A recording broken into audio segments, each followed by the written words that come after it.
而家咧就去一個地方，係一間茶餐廳嚟嘅，係一個香港人開嘅茶餐廳，所以咧就去支持下佢。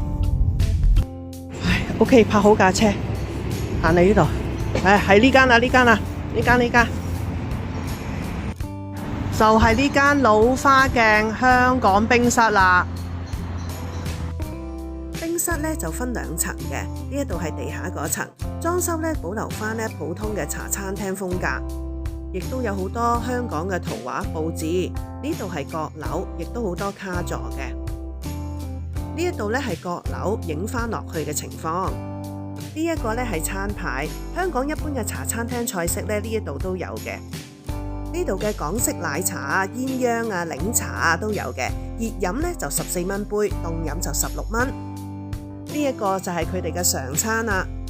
我今次入嚟咧就點咗個特餐，餐肉蛋出前一丁。呢度電視都係播翡翠台嘅，不愧為香港人開嘅冰室啊吓！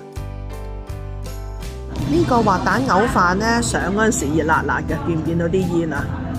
味道阿 Sa 公話都唔錯喎。呢個呢係隔離台叫嘅炸醬麵，我見幾靚仔，所以就影翻張相。哇！呢一杯呢就係呢一度出名嘅奶茶啦。老闆話呢10年前又係賣14蚊，10年後嘅今日又係14蚊。佢呢真係好滑㗎，佢都係用黑白奶呢去沖呢一杯茶嘅。我覺得咧，香港嘅茶餐廳咧，未必有佢呢一個水準添。呢個就係我叫嘅餐肉蛋公仔麵啦，個麵底咧係用出前一丁噶。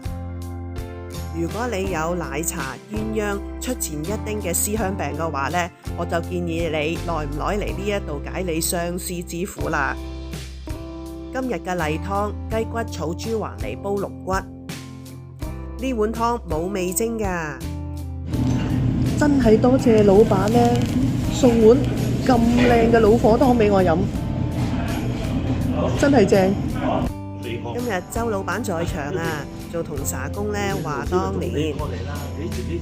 周老闆啊，好 nice 㗎，佢亦都好用心呢經營呢一間茶餐廳。